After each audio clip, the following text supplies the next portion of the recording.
السلام علیکم. آپ دیکھ رہے ہیں کھری بات لقمان کے ساتھ. میرا نام مبشر لقمان ہے اور آج ایک انتہائی اہم پروگرام میں کر رہا ہوں. اس کا شاید امیجیٹ حالات اور واقعات سے تعلق نہیں ہے لیکن ایک پورے مائنڈ سیٹ سے تعلق ہے کہ ہمارے ہاں کھیل میں کھلاڑی کی ریٹائر کی عمر ہوتی ہے.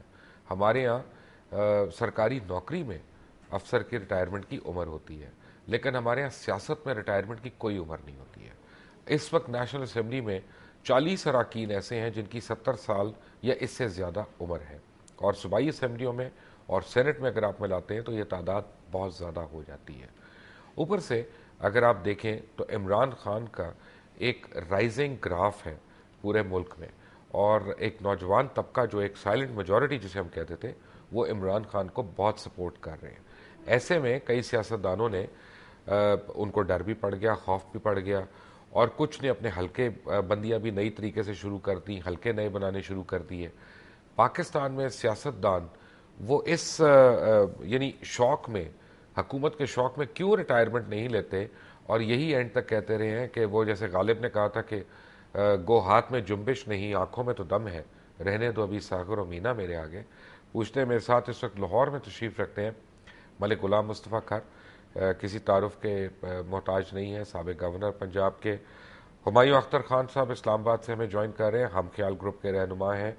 اور سید فخر امام صاحب سابق قومی اسمبلی کے اسپیکر ہیں, انہوں نے ہمیں جوائن کیا. میں ایک بات میں آن ریکارڈ کہنا چاہتا ہوں کہ میں فخر صاحب کا بہت بڑا فین ہوں اور کھر صاحب آپ سے شیئر کر رہا ہوں فخر امام صاحب کی ایک بات کہ جب وہ لوکل باڈیز کے الیکشن میں ان کو کامیابی نہیں ہوئی تو انہوں نے بطور اسپیکر ریزائن کر دیا. یہ ایک بہت کیریکٹر انہوں نے وہاں پہ دکھایا تھا جو اس کے بعد نہیں میں نے دیکھا اپنے سیاستدانوں میں. اس سے پہلے بھی کوئی اس سے پہلے بھی کوئی نہیں تھا, اتفاق کی بات ہے. بٹ یہ کیا شوق ہے حکومت کا کھر صاحب کہ ریٹائرمنٹ نہیں ہم نے لینی کبھی؟ دیکھیں لقمان, آپ میرے دوست ہو, میں آپ کے اس آرگومنٹ کو نہ سپورٹ کرتا ہوں اور نہ میں سمجھتا ہوں کہ ایسا ہونا چاہیے. یہ نہیں کہ میں آپ جو ہے اس وقت اس عمر کے اس حصے میں ہوں کہ جہاں آپ بیوروکریسی میں تو ریٹائرمنٹ ہو جاتی ہے اور ہونی چاہیے. سیاست میں کوئی ریٹائرمنٹ کی عمر نہیں ہے. آپ وہ صرف ہمارے ملک کی سیاست نہیں ہے, ہندوستان کی سیاست میں دیکھ لیں, وہاں بھی 80 سال 90 سال کی عمر میں لوگ پرائم منسٹر بھی بنے ہیں اور کام بھی کرتے رہے ہیں اور ان کا بہت اچھا ریکارڈ ہے. اور پھر یہ چیزیں فوج کی طرف بھی آپ اشارہ کر سکتے ہیں, بیوروکریسی کی طرف سے, اور بھی سیاست میں تو اگر مینٹلی آپ انسین ہیں اور فزیکلی اس حد تک فٹ ہے کہ آپ موو اراؤنڈ کر سکتے ہیں, جا سکتے ہیں, تو جتنا وقت آپ کا گزرتا جاتا ہے آپ کے تجربے میں اضافہ ہوتا جا رہا ہے. اور ریٹائرمنٹ کوئی ضروری نہیں ہے کہ سیاستدان اس ایج پہ ریٹائر ہو جائے. یہ تو وہی بات ہوئی نا کہ جیسے اس نے مشرف نے کیا تھا کہ جی اگر کوئی بی اے پاس ہوگا تو وہ سیاست کر سکے گا ورنہ سیاست نہیں کر سکتا. تو پھر آپ بھی اسی طریقے سے کوئی وہ تو ایک فنڈامنٹل رائٹ کو نگیٹ کرتی ہے وہ بات. اس کو بی اے کی شرط کو تو میں صحیح نہیں مانتا کیونکہ فنڈامنٹل رائٹ کے اگینسٹ ہے. تو یہ تو دنیا میں کوئی ایسا ملک نہیں ہے کہ جہاں سیاستدان کی ریٹائرمنٹ جو ہے وہ لازمی سمجھی جائے یا لوگ کہیں. آپ دیکھیں بہت سارے ملکوں میں نوجوان طبقہ ہے اور نوجوان طبقے کو ہونا چاہیے, لیکن نوجوان طبقہ اس پالیٹکس کے جو پروسیس میں سے گزرتا ہے, لیکن جن کو پہلے علم ہے یا وہ آپ کو تجربے کی روشنی میں کوئی ملک اور قوم کے لیے مفاد کر سکتے ہیں تو ان کو ڈسکریج نہیں کرنی چاہیے. فخر امام صاحب ویلکم ٹو کھری بات. مجھے یہ بتائیں کہ سندھ ہائی کورٹ میں ایک ریٹ پٹیشن ہوئی ہوئی ہے قائم علی شاہ صاحب کے خلاف کہ ان کی عمر اتنی زیادہ ہے کہ وہ حکومتی نظام نہیں چلا سکتے. جب فزیکلی انکیپیسٹیٹڈ ہوتے ہیں لوگ تو اس کے بعد ان کو حکومت میں رہنے کا حق کیا ہے؟ عمر کا جو تقاضے کی آپ بات کر رہے ہیں کہ ایک لمٹ ہونی چاہیے, پالیٹکس میں یہ ایج لمٹ اس لیے نہیں ہوتی جیسے جنرل مکارتھر نے کہا تھا کہ old soldiers never die, they only fade away. میرے خیال میں سیاستدان کے اوپر بھی یہی چیز لاگو ہوتی ہے. اور دیکھنے میں یہ آیا کہ بہت سے ایسے تجربہ کار سیاستدان جب وزیر اعظم بنے, اب آپ چرچل کو دیکھ لیں, ورلڈ وار 2 سے پہلے اس نے سب عہدے جو تھے وہ اس نے ان پر فائز ہوئے تھے. جب وہ پرائم منسٹر بنے وہ 65 ایئرز کے تھے اور آپ نے دیکھا کہ جس طریقے سے انہوں نے پھر اس وقت کی فیشزم کا مقابلہ کیا وہ ایک اپنی مثال ہے. اور کانرڈ آڈنار، پریزیڈنٹ ڈگول، یہ بہت بڑی شخصیات ہیں پوسٹ ورلڈ وار 2 کی. جواہر لال نہرو 57 to 74 وہ پرائم منسٹر ہے کنٹینیوسلی اور بار بار الیکٹ ہوتے رہے.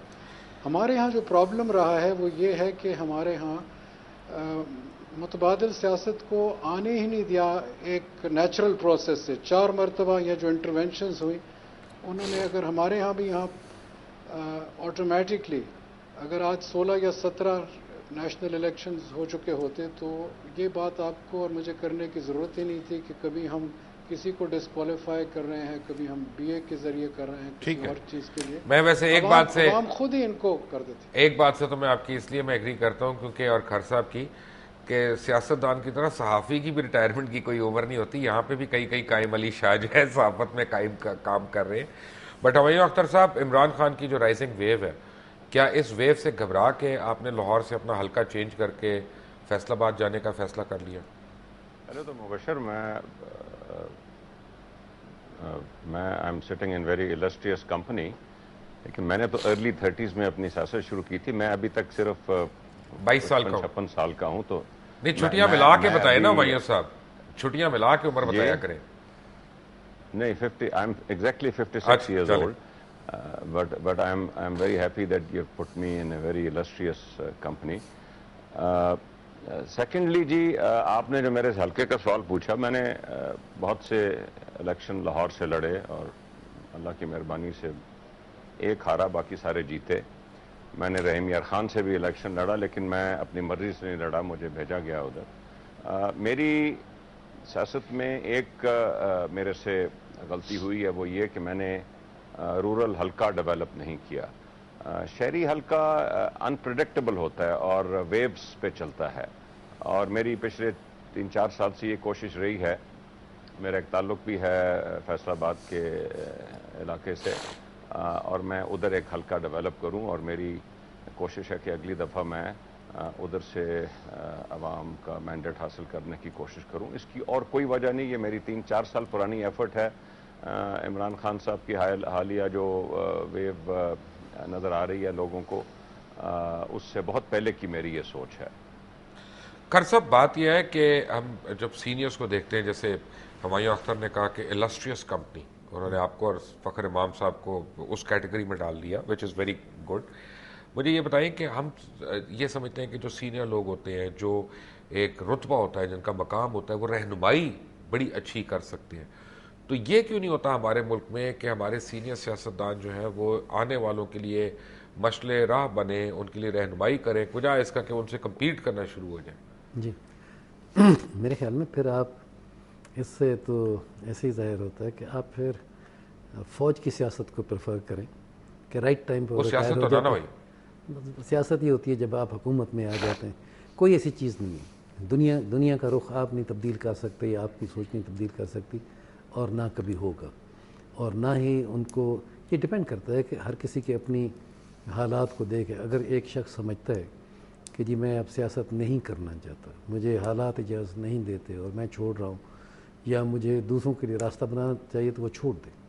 لیکن ایک شخص یہی سمجھتا ہے، فار انسٹنس میں نے کئی دفعہ یہ خود سوچا کہ مجھے ریٹائرمنٹ کر لینی چاہیے، لیکن سم ہاؤ دی ادر وہ ابھی تو عام طور پہ ایک اور چیز ہوتی ہے مبشر، کہ سیاستدان جب کرسی سے ہٹتے ہیں تو 2-4 سال میں وہ مکمل طور پہ فیڈ اوے کر جاتے ہیں. لوگ ان کو پوچھتے نہیں. پتہ نہیں کیا وجہ ہے یا کچھ ہے. میں یہ نہیں کہتا کہ میں کوئی بہت بڑا لیڈر ہوں، لیکن ابھی تک میری بات لوگ سنتے بھی ہیں اور عزت بھی کرتے ہیں. اور بہت سارے لوگوں کو یہ توقع ہے کہ مصطفیٰ خان ہمارے لیے کچھ کرے گا اپنی حیثیت کے مطابق. تو اس میں بھی ایک بات ہے کہ اگر اس وقت، لیکن ہر ایک کو ذوالفقار علی بھٹو جیسا السٹریس لیڈر بھی نہیں ملا جس کے سائے تلے وہ بڑھ جائے، پل جائے. آپ کو وہ بھی تو ملا نا، وہ صرف آپ کی ذات تو نہیں تھی وہاں پہ. اس بات میں کوئی شک بھی نہیں ہے. میں نے ہمیشہ یہ کہا ہے کہ میں اپنے والد کے خون میں سے پیدا ہوا ہوں، لیکن سیاست نہ میرے والد کرتے تھے نہ میرے کو بڑا کرتا تھا. سیاست کی ABC میں نے ذوالفقار علی بھٹو سے سیکھی، اور میں بہت شکر گزار ہوں. اور ابھی میں سمجھتا ہوں کہ میں ملک اور قوم کے لیے بہت کچھ کر سکتا ہوں. فزیکلی بھی میں بالکل ٹھیک ہوں, مینٹلی بھی بالکل ٹھیک ہوں. خیر صاحب ہمارے ساتھ ہیں, فخر امام صاحب ہمارے ساتھ ہیں, ہمایوں اختر صاحب ہمارے ساتھ ہیں. Welcome back to after break, take a quick break. Welcome back from the break. اور بریک میں جانے سے پہلے آپ باتیں سنتے ہیں غلام مصطفیٰ خیر صاحب کی. فخر امام صاحب اور ہمایوں اختر صاحب ہمارے ساتھ ہیں. فخر امام صاحب مجھے یہ بتائیں کہ جو گلوبلائزیشن ہو رہی ہے اور اس میں جو بڑھتے ہوئے رجحانات ہیں, جیسے سوشل میڈیا ہے, جیسے فیس بک ہے, ٹویٹر ہے, ای میلز ہیں, یہ سارے جو نئے چیلنجز آ رہے ہیں, ہمارے جو سو کالڈ لیڈرز ہیں یا ویژنریز ہیں وہ تو خود ان کو استعمال بھی نہیں کر سکتے, کجا اس کا کہ اس کا کسی طرح افیکٹو یوز کر سکیں, تو وہ ہمیں 21ویں صدی میں کیسے لیڈ کر سکتے ہیں؟ میرا یہ خیال ہے کہ جی جو ہماری پولیٹیکل قیادت ہے, جیسے آپ نے کہا کہ ہو سکتا ہے کہ وہ فیس بک, ٹویٹر, ای میل اور ان چیزوں سے ابھی اتنے واقف نہ ہوں, پر بنیادی بات تو یہ ہے نا جی کہ ان کی حمایت عوام میں کتنی ہے, اور یہی ٹیسٹ ہوتا ہے لیڈرشپ کا کہ آیا کہ ان کی عوام میں کس حد تک حمایت ہے, اور الیکشنز کے ذریعے وہ اپنے علاقے کی یا قوم کی جب اگر وہ الیکٹ ہو جاتے ہیں تو کس طریقے سے خدمت کریں گے. اور یہی چیز ہے جس میں ہمیں ایک دوسرے کے ساتھ آمنا سامنا ہوتا ہے, اور صحیح محاسبہ تو عوام ہی کرتی ہے. جیسے میں نے پہلے کہا کہ اگر یہاں یہ ہم تسلسل کے ساتھ اپنے نظام کو چلاتے رہتے اور جمہوری نظام کو, اور اس میں کبھی یہ نہ ہوتا کہ جی یہ دھبا ہمارے اوپر کہ جی یہ الیکشن فکس ہو گئے یا الیکشن ٹرانسپیرنٹ نہیں ہوئے, تو یقیناً اور نئی قیادت تو ہر وقت ابھرتی رہتی ہے. آج بھی ہمارے اگر آپ دیکھیں مختلف عہدوں پر بہت سے نئے چہرے ابھرے ہیں اور یقیناً ابھرتے رہیں گے, پر دیکھنا یہ ہے کہ وہ ان کا جو پرفارمنس ہے, ان کی جو کارکردگی ہے قومی سطح پر, مقامی سطح پر, وہ کس سطح کی ہے اور کس ڈائریکشن میں وہ ہمارے عوام کے جو مسائل ہیں وہ کس حد تک حل کرتے ہیں. یہ بہت بڑے چیلنجز ہیں. اور جو لوگ آج تک گلوبلائزیشن کی جو آپ نے بات کی, میں بالکل آپ سے ٹوٹلی ایگری کرتا ہوں. مثال کے طور اکنامک ایشوز اب سب سے اہم بن چکے ہیں سیاسی استحکام کے ساتھ. پاکستان کی جو جی ڈی پی ہے 2.4% کی جو پروڈکشن ہے اس سال کی, اگر ہم اپنے ریجن میں دیکھیں, چائنا 10%, انڈیا 8.2%, بنگلہ دیش 7%, سری لنکا 6% کی جی ڈی پی کی گروتھ ریٹ ہے. تو یہ بھی ایک ہمارے لیے بہت بڑا چیلنج ہے, ہم اتنے کیوں دوسروں سے پیچھے رہ گئے. میں اپنی ریجن کی بات کر رہا ہوں, میں ڈیولپڈ نارتھ امریکہ, یورپ, جاپان, ان لوگوں کی بات کر ہی نہیں رہا. تو جب ہمارے اندر اس قسم کی آپ لوگوں کے ذریعے ہمیں یہ ڈیبیٹس کرنی چاہیے, اس پر ڈسکورس ہونا چاہیے, اس کے اوپر میں سمجھتا ہوں کہ ذرا موازنہ زیادہ ہونا چاہیے نسبتاً جو شاید ہمارا اپنا میڈیا بھی نہیں کر رہا. ہمایوں صاحب بات یہ ہے کہ آپ نے ابھی تھوڑی دیر پہلے بریک میں جانے سے پہلے کہا کہ آپ نے رورل حلقہ ڈیولپ کر رہے ہیں. اچھا, اب یہاں پہ ایک میرا اور آپ کا اصولی اختلاف ہے. میں سمجھتا ہوں چاہے غلام مصطفیٰ خیر صاحب ہوں, چاہے وہ فخر امام صاحب ہوں, چاہے وہ ہمایوں اختر صاحب ہوں, چاہے وہ کوئی اور نوجوان جو آج 25 سال کے ہوئے وہ ہیں, آپ لوگ اپنے کانسٹیٹوئنٹس کو یہی نہیں بتا سکے کہ ایم این اے کا کام سڑکیں یا نالیاں بنوانا نہیں ہے. ایم این اے کا کام جو ہے وہ ایک پالیسی میکنگ ہے, لیجسلیشن ہے, اور آپ کو حلقوں میں جس طرح سے کام کرنا پڑتا ہے وہ تو ایکچولی ٹاؤن ناظم کا کام ہے, ایک ایم این اے یا ایم پی اے کا کام نہیں ہے. تو ایکچولی سیاستدان کا قد آپ لوگوں نے خود چھوٹا کر دیا. نہیں, میں اس سے متفق نہیں ہوں گا مبشر. یہ وہ معاشرہ, وہ سوسائٹی جس میں ہر انسٹیٹیوشن اپنا اپنا فنکشن ادا کر رہا ہے, چاہے وہ اربن ڈیولپمنٹ ہو, میونسپل ڈیولپمنٹ ہو, اس میں آپ یہ کہہ سکتے ہیں پولیس سروسز صحیح چل رہی ہوں, فائر بریگیڈ صحیح, تھانہ کچہری صحیح چل رہی ہو. ہمارے معاشرے میں تو یہ انسٹیٹیوشنز ان کا وجود نہیں ہے, اور عوام تو لاچار اور پسی ہوئی عوام ہے. اس کے سامنے, اس غریب عوام کے سامنے جب کوئی ووٹ مانگنے جاتا ہے, ان کا اثاثہ تو وہ ووٹ ہوتا ہے, اور وہ پھر توقع رکھتے ہیں چاہے وہ ایم این اے ہو یا ایم پی اے ہو یا ناظم ہو یا کاؤنسلر ہو, کہ جی وہ ان کو ایک پروٹیکشن دے گا, ان کے مسائل حل کرے گا, ان کو جو کوریڈورز آف پاور ہیں اس تک ایکسس دے گا. ٹھیک ہے, ایونچولی تو ہمارا جو سیاستدان ہوگا اس کے شروع میں یہ سروسز بھی ادا کرنے پڑیں گی، کیونکہ عوام کی پہنچ، ووٹر کی پہنچ اس تک ہے. لیکن الٹیمیٹلی میں امید کرتا ہوں ہم اپنے ایسے ادارے بنا جائیں جو جس کا فنکشن ہے وہ ادارہ اپنا فنکشن ادا کرے. تو بالکل آپ صحیح فرما رہے ہیں کہ پھر جو الیکٹڈ ہمارے لوگ ہیں وہ جا کے لیجسلیٹ کریں، ملک کی پالیسیاں بنائیں، ملک کو ایک ویژن عطا کریں اور ملک کی حالت بہتر کرنے کی کوشش کریں اوپر کے فورمز پہ. کر صاحب، میں اگر گستاخی نہ ہو تو ایک لوڈڈ آپ کو سوال کروں.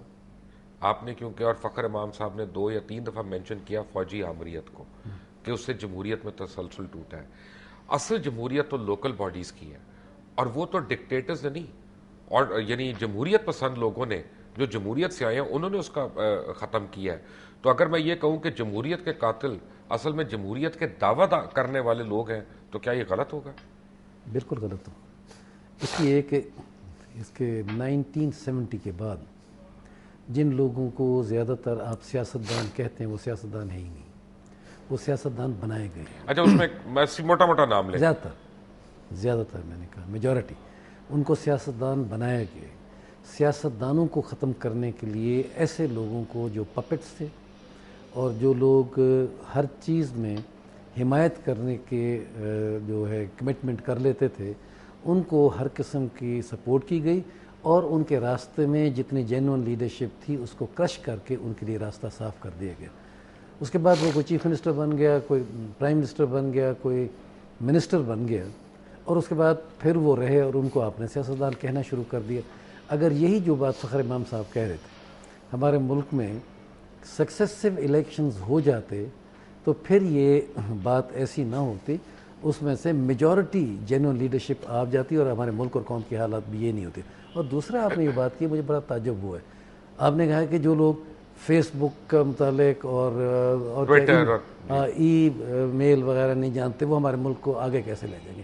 صاحب یہ آپ کو کس نے بتایا کہ آپ سیاستدان سے کلرک کا کام جو ہے وہ ایکسپیکٹ کر رہے ہیں کہ وہ صرف ای میل اور اس کا ماہر ہو تو وہ لیڈر بن سکتا ہے؟ نہیں، اس کا کام نہیں ہے. نہیں، میری بات سنیں.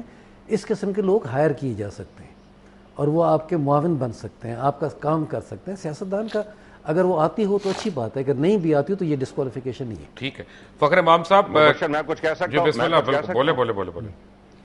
جی مبشر، دیکھیے میں معذرت کے ساتھ مصطفیٰ کھر صاحب سے متفق نہیں ہوں. میں سمجھتا ہوں کہ اس ملک میں 10-11 سال کے ادوار آئے ہیں، سیاستدان جرنیل. سیاستدانوں نے ہمیشہ کوشش یہ کی ہے کاغذی پاورز لینے کی کہ آئین میں ان کی طاقت، ان کی پاورز بڑھا دی جائیں، اور جرنیلوں نے کوشش کی ہے اسی آئین کو میوٹیلیٹ کر کے لیجیٹیمیسی حاصل کرنے کے لیے.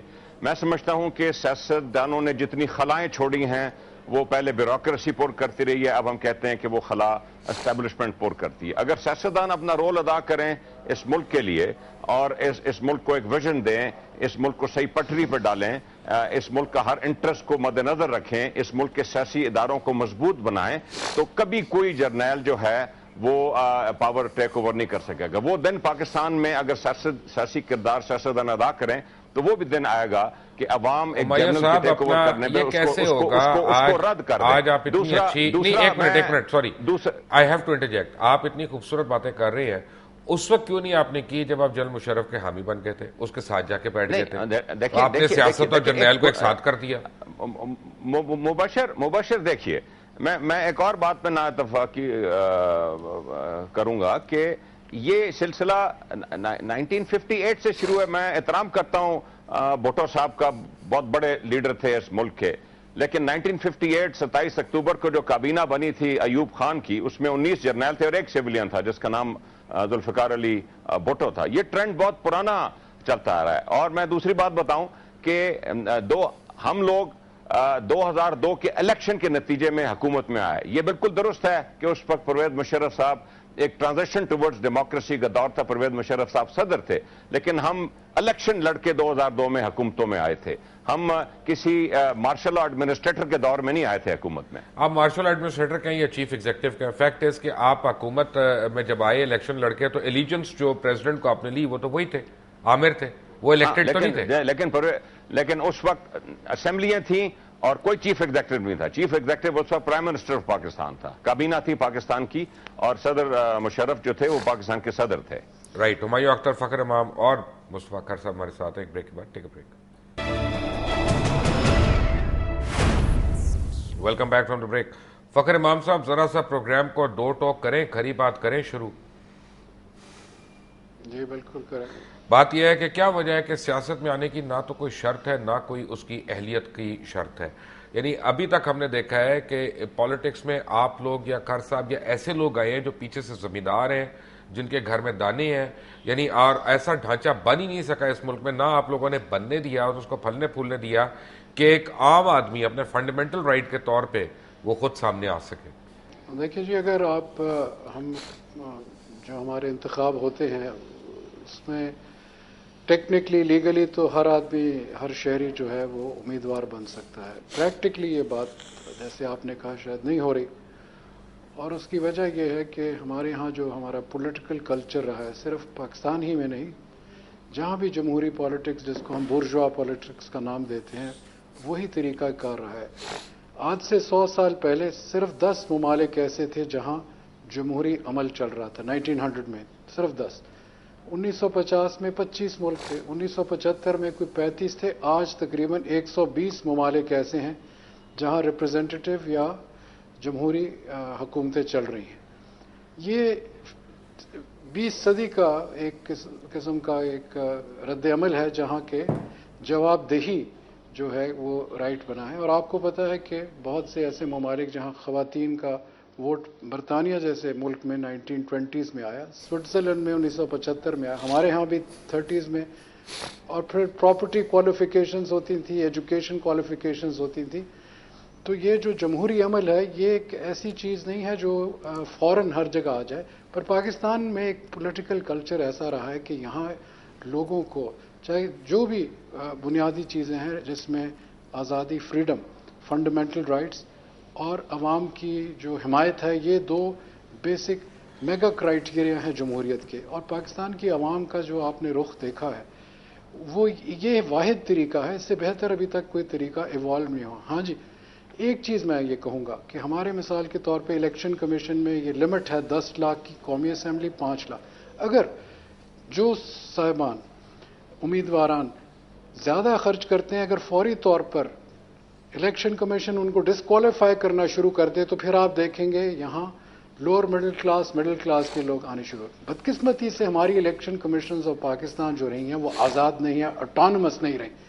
یہی وجہ ہے کہ پھر آپ دیکھتے ہیں کہ یہاں پیسے کا جو کھیل ہے وہ زیادہ یہاں اس کا عمل دخل شروع ہو گیا, خاص طور ہمارے پچھلے 15-20 تو فخر صاحب, اس وقت آپ کی پارٹی بھی اس میں شامل ہے. انہوں نے تو الیکشن کمیشن کو ایکسٹینشن بھی دے دی پکڑ کے 2 سال کی, جسے کوئی ضرورت نہیں تھی, یعنی اس کا اپنا غلام بنا لیا نا. اس میں مبشر صاحب اس میں سب شامل ہیں. میرے خیال میں اس میں ابھی تک یہ ذہنی طور پر ہم جتنے بھی لوگ پالیٹکس میں آئے ہیں انہوں نے یہ فیصلہ ہی نہیں کیا. جو میں نے آپ کو ایک بات کی کہ وہ ڈسکوالیفائی کرنا الیکشن کمیشن شروع کر دے, تو آپ دیکھیں گے یہاں کتنی تیزی سے تبدیلی آتی ہے. کر صاحب, مجھے بڑی کوئکلی, کیونکہ آپ کی بڑی نظر ہے, عمران خان کا کیا فیوچر ہے؟ میرے خیال میں عمران خان اب اس ملک میں ایک حیثیت جو ہے انہیں اپنی پیدا کر لی ہے, اور یہ حالات اور واقعات پہ ڈیپینڈ کرے گا. تو اس لحاظ سے آج ایک میجر فیکٹر ہے. دوسری بھی ہیں بڑی پارٹی. کیا اپنی سپورٹ کو اپنے ووٹ میں کنورٹ کر لیں گے وہ؟ یہ جو سپورٹ تھی یہ ووٹ ہی تھا. یہ ووٹ ہے. یہ ہمیشہ جب ہم ذوالفقار علی بھٹو صاحب کے ساتھ تھے تو ہمارے بڑے بڑے جلسے ہوتے تھے اور بڑے جذبات ہوتے تھے, تو ہمارے مخالف جو ہیں اسی چیز کا سہارا لیتے تھے کہ نہیں جی یہ تو صرف لوگ تقریر سننے آتے ہیں, بھٹو کو دیکھنے آتے ہیں, اس کو ووٹ نہیں دیں گے. لیکن لوگ اتنے نہ فارغ ہیں, اتنے نہ بے وقوف ہیں. کر صاحب, ایک سوال اگر میں کروں بالکل براہ راست, مجھے پتا آپ مجھے کھل کے جواب دیں گے. عمران خان کا جو جلسہ میں نے دیکھا ہے, مجھے یہ لگ رہا ہے کہ شاید عمران کی اپنی پاپولیرٹی وہیں پہ ہے جہاں پہ 1 سال پہلے تھی. یہ پنجاب حکومت کے خلاف ایک ریٹیلیشن میں لوگ زیادہ باہر نکلے, ان کی بیڈ گورننس کے خلاف. یس, بالکل 100% آپ کا کریکٹ ہے. لیکن پنجاب حکومت اور سینٹرل حکومت دونوں کی نفرت کو ملا کے ان کی عمران خان کی حیثیت بنی اور پاپولیرٹی بنی ہے. پر یہی دس از پالیٹکس. اسی طریقے سے لوگ بنتے ہیں. ایک آپشن بن گیا, یہ آپشن بن گئی ہے جیسے بھی حالات ہوا, لیکن ہے واقعی یہی. اب دیکھیں پہلے دیکھیں 2 پارٹیاں تھیں کافی عرصے سے, کبھی اس کو لوگ ووٹ دے دیتے تھے پھر اس کو ووٹ دیتے تھے, لیکن وہ سارا نفرت کا ووٹ ہوتا تھا. ابھی بھی اس میں بہت سارا Bhutto and anti Bhutto, anti Bhutto, لیکن اس میں بھی ابھی نفرت کا ووٹ ہے. حکومت لوگ ہیں ایسے وہ کچھ نہیں کہتے, وہ کہتے ہیں جی ہم نے ان کو بھی آزما لی ہے پروونشل گورنمنٹ والوں کو, اور سینٹر کو بھی دیکھ رہے ہیں, ہم ان کو تو ووٹ نہیں دیتے.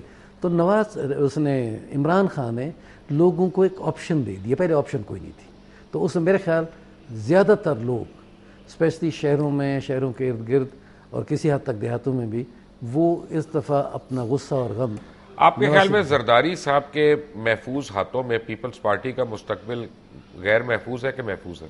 میرے خیال پیپلز پارٹی کا اس دور کا جو تھا مستقبل وہ تو ختم ہو گیا. اب اس میں کوئی بہت میجر تبدیلی آئے جس کے مجھے امکانات نہیں نظر آتے, اور جس میں زرداری صاحب کا کوئی دخل عمل نہ ہو اور ان کو لوگ بھول جائیں. پہلے بھی تو آپ دیکھیں زرداری صاحب کو جب ریموو کیا تھا تو 2-3 سال تو زرداری صاحب کا نام لینا لوگ شرماتے تھے کسی محفل میں, کسی جگہ میں. اس کے بعد پھر زرداری صاحب ایک بہت بڑے پاپولر لیڈر بھی بن گئے تھے.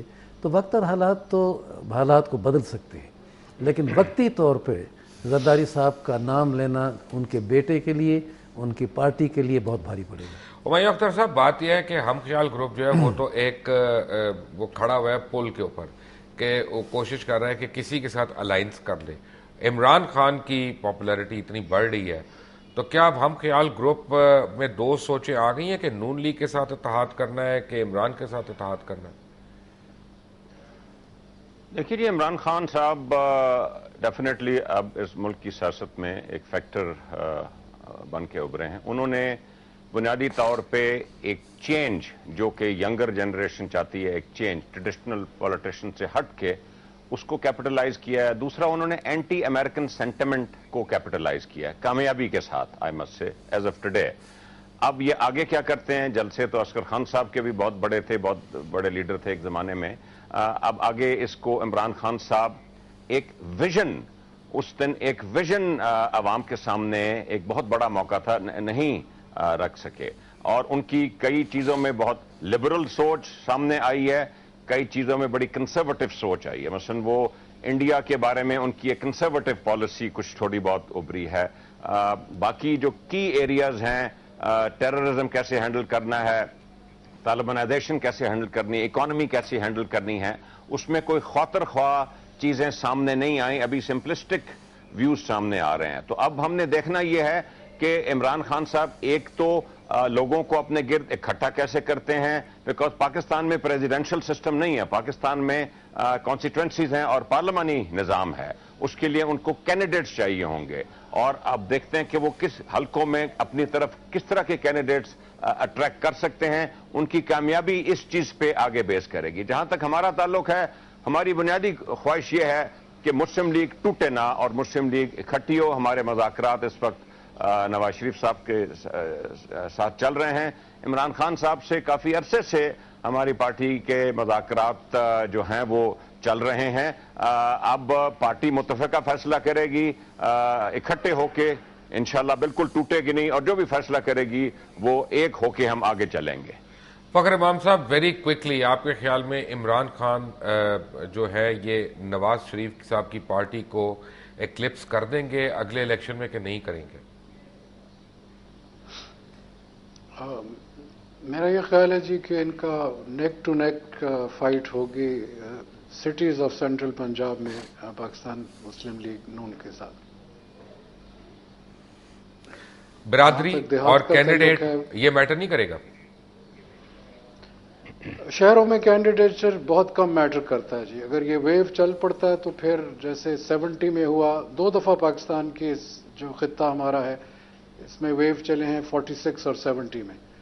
اب دیکھنا یہ ہے کہ آیا کہ اس ویو کو یہ مینٹین کرتے ہیں یا نہیں, وہ بہت بڑا سوال ہے. اگر وہ کر گئے تو پھر کینڈیڈیٹ کی اتنی نہیں اہمیت ہوگی. شہروں میں, دیہات میں پھر بھی کچھ نہ کچھ ضرور ہوگی. رائٹ, ایک بریک کے بعد اپنے مہمانوں کے ساتھ دوبارہ حاضر ہوتے ہیں. Take a break. Welcome back from the break.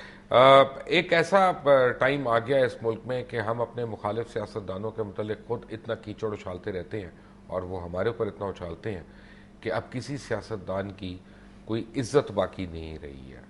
خیر صاحب, اس ٹرینڈ کو یہاں تک لانے میں تو خود سیاستدانوں کا عمل دخل ہے کہ اب میرے جیسے لوگ بھی کہہ دیتے ہیں کہ سیاستدان کا ویژن کیا ہے, کیونکہ خود سیاستدانوں نے ایک دوسرے کا قد چھوٹا کر دیا. یہ تو دنیا میں سارے ملکوں میں ہوتا ہے, سیاستدان ایک دوسرے سے کنفرنٹیشن بھی رہتی ہے, ایک دوسرے کو نیچا دکھانے کے لیے اس قسم کے الفاظ بھی استعمال کرتے ہیں. نہیں, لیکن ٹریٹر کہنا, کسی کو انڈین ایجنٹ کہنا, گیمبلر کہنا, مداری کہنا, اس سے بڑا ظلم کوئی اور نہیں ہو سکتا, یہ کہیں نہیں ہوتا. اب دیکھیں ہندوستان ایک بہت بڑا ملک ہے, اور ہندوستان میں ایک وقت میں وہ جب سکھ موومنٹ تھی اور بھی کئی موومنٹ چلے اور نکسل باریز وغیرہ یہ وہ, تو بہت سارے لوگوں نے ہتھیار اٹھائے اور لڑتے رہے, لیکن ہندوستان کی لیڈرشپ نے, جو مین لیڈرشپ ہے, کسی کو ٹریٹر نہیں کہا, کچھ نہیں کہا, ان کے خلاف لڑتے رہے, فیصلے کرتے. پاکستان میں تو کون نہیں ہے, ذوالفقار علی بھٹو ٹریٹر تھا, ممتاز بھٹو ٹریٹر تھا, حفیظ پیرزادہ ٹریٹر تھا, اب پھر یہ جو ہے ہمارے یہ ہمارے منسٹر تھے, انٹیریئر منسٹر, کیا نام ہے, رحمان ملک, نہیں پہلے تھے جو بے نظیر کے ساتھ, اعتزاز حسن, اس کو بھی ٹریٹر کہا گیا کہ جی اس نے ہندوستان کو کاغذات دے دی, کہ مجھے بھی ٹریٹر کہا. پھر نواز شریف کو بھی کہا. کوئی شخص ایسا نہیں چھوڑا. اس سے زیادہ امیچورٹی اور اس سے زیادہ ایک چھوٹا پن اور اپنے ملک کو تذلیل کی طرف لے جانا اور اپنے آپ کو ظاہر کرنا کہ ہم شاید میچور لوگ نہیں ہیں, تو اور کوئی نہیں ہو سکتی. میرے خیال پاکستان میں کوئی ٹریٹر نہیں ہے. بگٹی بھی ٹریٹر, مینگل بھی ٹریٹر, مری بھی ٹریٹر. پہلی بات تو یہ ہے کہ لوگوں کی نیشنلسٹ موومنٹ جتنی بھی ہیں ان سب کو, ولی خان وہ ٹریٹر, غفار خان ٹریٹر, تو ہے کون کہ جو ملک کا محب وطن ہے. شاید محب وطن باقی وہی رہ جاتے ہیں کہ جو وایا افواج پاکستان ہے. نہیں تو وہ خود ہی کہہ رہے ہیں, وہ بھٹو صاحب بھی تو فوج کے سر پہ ہی آئے تھے نا جی. دیکھو سر پہ اس طریقے سے نہیں آئے تھے. اب اس طریقے سے آنا, میاں نواز شریف بھی فوج کے سر پہ آیا تھا. نہیں, بھٹو صاحب تو ایوب کی کیبنٹ میں رہے ہیں. کیا ایوب کی کیبنٹ میں تھے بھائی؟ اب میاں نواز شریف بھی تو ساتھ رہے ہیں, ان کے چیف منسٹر تھے اور ان کے بنائے ہوئے تھے. وہ ایک ہے پروسیس کہ آپ سیاست میں انٹر کیسے ہوتے ہیں.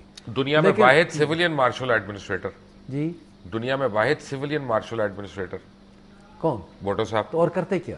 میں ساتھ تھا جب پار ٹرانسفر کرانی تھی, اور دوسری طرف سے ایسا لگتا تھا کہ آج یا کل ہمارے اوپر حملہ ہونے والا ہے, اور اس وقت آئین میں کوئی گنجائش ہی نہیں تھی کہ جہاں آپ پار ٹرانسفر کر سکیں.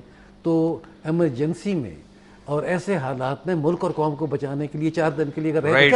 فخر امام صاحب, پھر تو جلد ضیاء بھی ملک کو بچانے آئے تھے, مشرف صاحب بھی ملک کو بچانے آئے تھے. آپ لوگوں کو کیا اعتراض ہے؟ جب انڈیویجول سوچ پہ چلنا ہے تو پھر ان کے پاس بندوق تھی, انہوں نے آپ کو آگے لگا لیا. دیکھیں جی, بنیادی بات تو یہ ہے کہ آئین کی بالادستی اور قانون کی بالادستی اور اس کے ساتھ عوام کی حمایت, یہ ہے جو پاکستان میں ایک مسنگ لنک رہا ہے. ٹھیک ہے, وہ آئے اور انہوں نے ٹیک اوور کیا, پر ان کو ایک ہی خواہش رہی کہ ہم کس طرح عوام کی حمایت حاصل کریں گے. اور جب آپ نے یہ کہا کہ لوکل گورنمنٹ الیکشنز نہیں کراتی, یہ جو الیکٹڈ گورنمنٹس ہوتی ہیں نیشنل لیول پر, ان کو اتنی شاید ضرورت نہیں ہوتی, کیونکہ وہ خود 2 سطح پہ ان کے پاس الیکٹڈ گورنمنٹس ہوتی ہیں. حالانکہ تینوں, میں سمجھتا ہوں فیڈریشن میں 3 سطح کی الیکٹڈ گورنمنٹس ہونی چاہیے. پر جب یہ 1 مین رول آتا ہے تو وہ فوری طور حمایت چاہتے ہیں. تو انہوں نے ایک راستہ نکالا 58 میں, اس کے بعد 2 مرتبہ, کہ لوکل گورنمنٹ کے ذریعے وہ حمایت انہوں نے حاصل کر لی, اور پھر ان کو ادھر لگا دیا, جیسے آپ نے پہلے کہا تھا کہ لوکل ڈیولپمنٹ فنڈز کے ذریعے, اور پھر وہ ایک طریقہ اختیار کیا اور ان کو ایک کوازائی قسم کی حمایت وقتی طور پر حاصل ہوئی. پر وہ پرماننٹ نہیں تھی, کیونکہ قومی سطح پر ہمارا مزاج جو ہے پاکستان کا, میں یہ سمجھتا ہوں وہ جمہوریت پسند ہے, اور یہی ایک وجہ رہی کہ وہ کبھی اپنے آپ کو سٹیبل نہیں پا سکے. اور آپ نے دیکھا جیسے ہی وہ علیحدہ ہوتے ہیں حکومتوں سے, عوام ان کے لیے کہیں بھی آواز نہیں اٹھاتی کہ یہ چلے گا. امیہ اختر صاحب, اگر میاں سوری جی فخر صاحب, جی بس میں یہی کہنا چاہ رہا تھا کہ جی اگر یہاں تسلسل کے ساتھ پاور ٹرانسفر ہوتا رہا پیسفلی, اور جیسے میں نے کہا امپارشل, مجھے نہیں لگ رہا کہ ہو رہا ہے اس دفعہ بھی, جو ہیں مجھے نہیں لگ رہا کہ اس دفعہ بھی پیسفلی پاور ٹرانسفر ہوگا. میری اپنی پریڈکشن ہے یہ, آئی ایم سوری. بٹ امیہ اختر صاحب, لاسٹ کوشچن, صرف ایک آپ نے نام لے کے مجھے جواب دینا ہے. اگر میاں محمد نواز شریف اور جناب عمران خان دونوں ایک دن ایک وقت آپ کے گیٹ پہ آئیں اور دونوں کہیں آپ کو, آپ کی ذات کو کہ میری پارٹی میں شامل ہو, آپ دونوں میں سے کس پارٹی میں شامل ہوں گے؟ ایک تو ذات کی کوئی اہمیت نہیں ہوتی مبشر سیاست میں, اکیلے آدمی کی کوئی اہمیت نہیں. ہماری جو پارٹی بنی ہے پچھلے 2-2.5 سال سے, ہمارے سب ممبران کی یہ خواہش ہے کہ ہم جو بھی فیصلہ کریں گے آپس میں مشترکہ طور پہ اکٹھے مل کے کریں گے. ایک جیسے میں نے آپ کو شروع میں کہا کہ ہماری دیرینہ خواہش یہ ہے کہ پاکستان مسلم لیگ جو ہے اس کا ووٹ ہم بینک خیال ٹوٹے گروپ میں نہ. بیگیج پڑا ہے نا آپ کے ساتھ, ہر آدمی اس بیگیج کو نہیں لینا چاہ رہا نا. کون سی کس میں بیگیج ہے جی؟ ہم خیال گروپ میں نا جی. ہم خیال گروپ میں تو سب سے کم بیگیج ہے جی. ہم خیال گروپ میں تو کوئی چلے ہوئے کارتوس ہے نا جی, چلے ہوئے کیس کارتوس کو ہے نا وہ جی. نہیں, اچھے چلے ہوئے اچھے کارتوس ہیں, ریفل ہو سکتے ہیں. اچھا ریسیل ہو سکتے ہیں. چلیں, تھینک یو ہمایوں اختر صاحب, آپ کا شکریہ. فخر امام صاحب آپ کا شکریہ. غلام مسواکر صاحب آپ کا شکریہ. ایک بات میں آج کل جو ہر روز کہہ رہا ہوں وہ میں آج بھی ریپیٹ کروں گا, کیونکہ آئی تھنک کہ آپ کے لیے سمجھنا بہت ضروری ہے کہ جو مرضی الیکشن جیت کے آئے اس سے فرق نہیں پڑتا. فرق یہ پڑتا ہے کہ آپ نے اور میں نے اس پروسیس میں پارٹیسپیٹ کیا ہے کہ نہیں کیا, اور ہم نے جا کے ووٹ ڈالا ہے کہ نہیں ڈالا. کیونکہ اگر ہم ووٹ نہیں ڈالتے پھر ہمیں ڈرائنگ روم میں بیٹھ کے کرٹیسزم کا بھی کوئی حق نہیں ہے. اگر ہم اپنے ملک کی سیاست پہ کسی قسم کی اونرشپ چاہتے ہیں, اگر ہم سمجھتے ہیں کہ سیاستدان ہماری مرضی کے مطابق کام کریں, تو ہمیں ووٹ ڈالنا پڑے گا اور اس کی اہمیت کا اندازہ کرنا پڑے گا. انٹل دی نیکسٹ ٹائم, اللہ حافظ.